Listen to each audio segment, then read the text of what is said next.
Job করব যেখানে অনেক ভুতুর অ্যাক্টিভিটি হবে, আশা করি তোমাদেরও ভালো লাগবে। কিন্তু আমি তো বলবো ভাই রাত করে দেখো না, পারলে দিনের বেলা দেখো, আর যদি বুকে সাহস থাকে তাহলে রাত করেও দেখতে পারো, আমার কোনো দোষ নেই। চলো বন্ধুরা, এখন আমরা জবে জয়েন করতে যাব, সেই দোকানটাতে যাব যেখানে আজকে আমি ডিউটি করবো।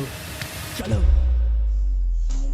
শাওয়ারমা কিওস্ক অ্যানোমালিস, এটা একটা রোবলক্স গেম, আর আমি অনেকদিন পর আবারও খেলছি অ্যানোমালি গেম। তোমরা তো জানোই অ্যানোমালি গেম আমার কত ভালো লাগে, আর আজকে নতুন অ্যানোমালি, নতুন ভূত, নতুন গেম চলে এসেছি আমার নতুন জবে। দেখো এখন হচ্ছে পুরো মিডনাইট, মধ্যরাত্রি, আর এটা হচ্ছে আমাদের দোকান যেখানে আমরা জব পেয়েছি। এই দোকানটা আমাকে গিয়ে খুলতে হবে, আর এখানের ভেতরে গিয়ে আমাকে বিক্রি করতে হবে শাওয়ারমা। এটা তোমাদের শুনে অনেক ইজি মনে হচ্ছে, কিন্তু না ভাই, অনেক ট্রিকি আছে গেমটা, ঠিক আছে? আর এখানে দেখো স্নোফল হচ্ছে, আকাশে এত বড় চাঁদও উঠেছে, তাই ঠান্ডার দিন, তোমরা তো দেখে বুঝতেই পারছো। চলো ফটাফট গিয়ে আমরা দোকানটা খুলি। আর দোকানের পেছনটা দেখো ভাই, এত ঘুটঘুটে অন্ধকার, দেখে